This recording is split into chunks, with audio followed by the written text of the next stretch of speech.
Welcome back to the Tainted Glove. This is the Reverend KFidds, and today we're going to take a look at the film Amsterdam, written and directed by David O. Russell. This is Russell's first film since 2015's biographical comedy drama film, Joy. The film stars Christian Bale, Margot Robbie, and John David Washington. The film takes us back to 1918, where Bert Berenson is sent by his estranged wife's parents to fight in World War I. While stationed in France, Bert meets and befriends African-American soldier Harold Woodsman. When the two sustain injuries in battle, they're nursed back to health by Valerie Vose, an eccentric nurse who makes art out of shrapnel removed from the soldiers. The three, becoming close friends, move together to Amsterdam until Bert is forced to return to New York City to be with his wife. Harold, who has fallen in love with Valerie and begins a tenuous romantic relationship with her, also leaves to fulfill his own aspirations.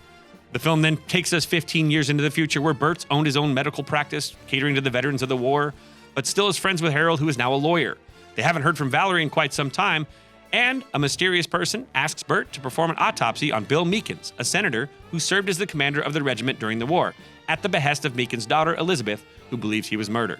This sets a plot into chaos as we meet a great deal of eclectic characters. I mean, this cast is absolutely fantastic. If you look at the cast, you've got Chris Rock, Zoe Saldana, Anya Taylor-Joy, Mike Myers, Taylor Swift, Timothy Olyphant, Rami Malek, Robert De Niro, Michael Shannon, Andrea Riseborough, Matthias Schoenaerts, and Alessandro Nivola. All of these characters bring together this extremely eclectic cast and a plot that is very much a throwback to the old gumshoe films of the late 30s and early 40s, much more hard-boiled. You could have thrown in Humphrey Bogart into this film and it would have been a perfect match. The film isn't getting great reviews by all the film critics, and it actually is considered to be a box office flop. But for me, personally, I have felt that this film was actually a very enjoyable film. I enjoy throwbacks. I would say that if you like films like Road to Perdition, starring Hot Tom Hanks by Sam Mendes, these types of films would actually fit. If you like to watch films like Casablanca or The Maltese Falcon, these films really kind of have a very similar feel. David O. Russell's art direction, the cinematography in this film is fantastic. It just does feel a little bit convoluted, the plot itself. There's just so much going on. It is based on a true story of the business plot.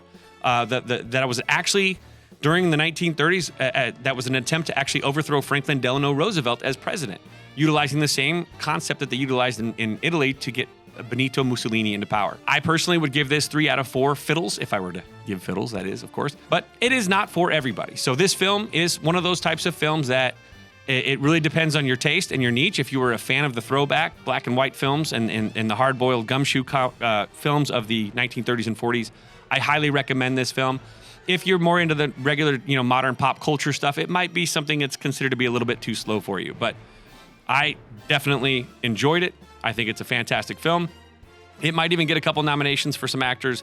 Robert De Niro's role is quite well done. Anya Taylor-Joy, actually, she stands out as a really quirky, almost cultish personality. And it does go to show how some people just really can buy into some sort of concepts and ideas and really forfeit their character and their integrity throughout. So Timothy Olyphant plays a pretty interesting character too.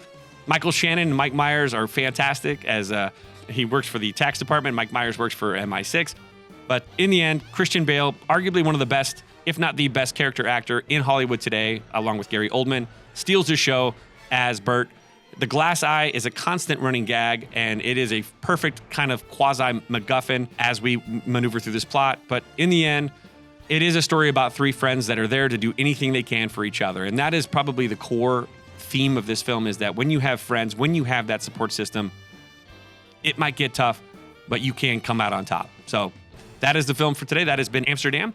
Again, make sure you guys give us a follow, hit the like button, and then also go to Twitter. You can follow us at Tainted Glove. You can also follow our brother program at Yumper and Swo at the show. But again, thanks for tuning in. Make sure, again, you hammer that like button and make sure you subscribe. We'll see you guys next time when we cover the new DC comic film, Black Adam, starring The Rock. Take care and have a wonderful day.